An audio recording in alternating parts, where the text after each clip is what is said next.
Bonsoir et bienvenue à Pépé News, l'émission qui vous donne l'actualité sur la belle cité de Boaké.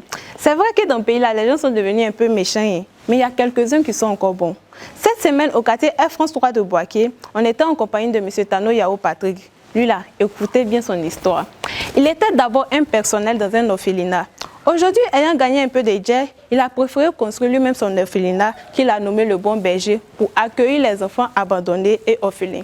Encore bienvenue à Pépé News, l'émission qui vous parle des personnes de bonne foi à Boaké. On a saigné, on est sapé, on est content, on met le thé devant, on tape la main comme ça, à cause de nos enfants,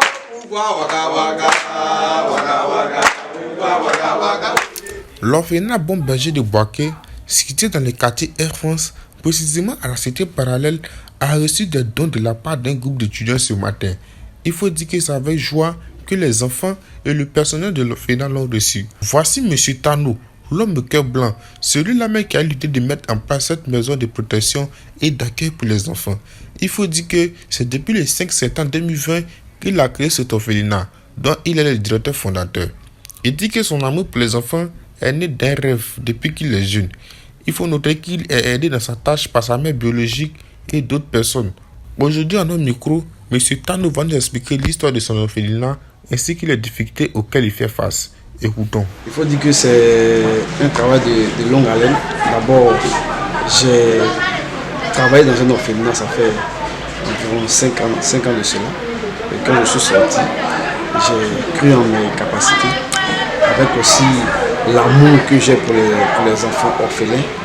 C'est de là que tout a commencé. Après que j'ai fait mes papiers, j'ai eu le journal officiel. Une structure est rentrée en contact avec moi pour me dire ton projet d'orphelinat, on va te soutenir. La particularité ici, c'est un centre de protection pour les enfants. Mais dans mon document officiel, c'est orphelin de père et de mère. Voilà. Mais n'empêche qu'il y a des cas où on envoie des enfants en danger, des enfants abandonnés, des enfants ramassés. On peut recevoir aussi ce genre d'enfants aussi ici. J'ai un de mes responsables qui est le chargé de famille d'accueil. Parce que l'enfant est à l'orphelinat, il ne va pas passer toute sa vie ici. Donc, logiquement, à partir de la 3e, on trouve une famille d'accueil qui va le recevoir. On appelle ça une famille berger. Et on a installé plusieurs familles comme ça au niveau de la Côte d'Ivoire, où nous avons un partenariat avec ces familles-là. Et lorsque l'enfant arrive à partir de la 3e, il intègre ces familles-là, il retrouve une famille et il peut continuer aussi son cycle scolaire. Toujours est-il que nous avons toujours laissé l'enfant jusqu'à ce qu'il arrive en terminale. Mais présentement, il faut dire que l'orphelinat vit des dons, exclusivement des dons. Bien vrai que nous avons des projets en cours de réalisation, on n'a pas encore reçu le financement.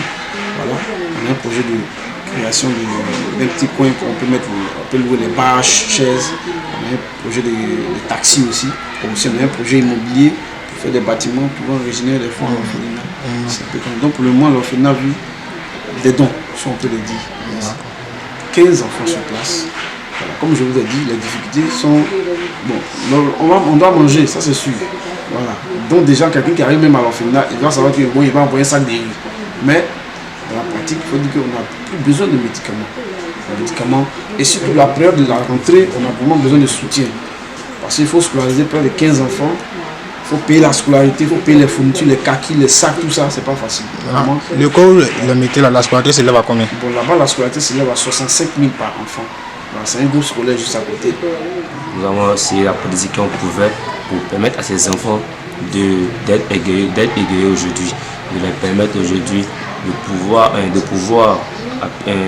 leur apporter un peu le bonheur. Et comme on le dit, on ne pourra jamais satisfaire combien de vide que ces enfants. On essaie tant bien que mal de pouvoir leur apporter notre soutien. Et c'est en ce sens que nous sommes venus ce matin pour leur apporter notre soutien.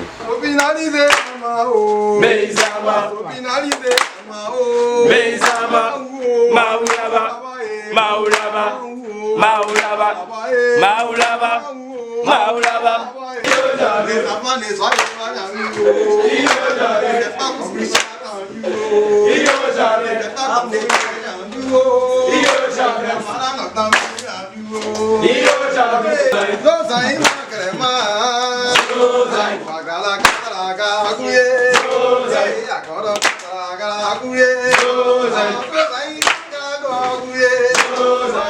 tout cas, ça là, c'est un métier. Si tu n'as pas l'amour du prochain, tu ne peux pas faire. Hein.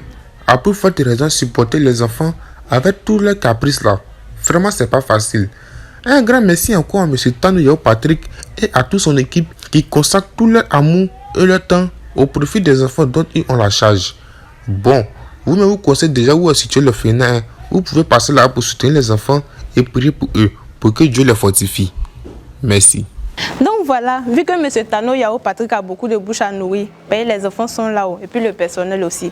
Donc là, vous pouvez l'aider. Même si c'est 1 kilo de riz là, envoyez. Tout ça, c'est bénédiction. Ah, c'est ça. C'est tout pour aujourd'hui. On se prend la prochaine. Bisous.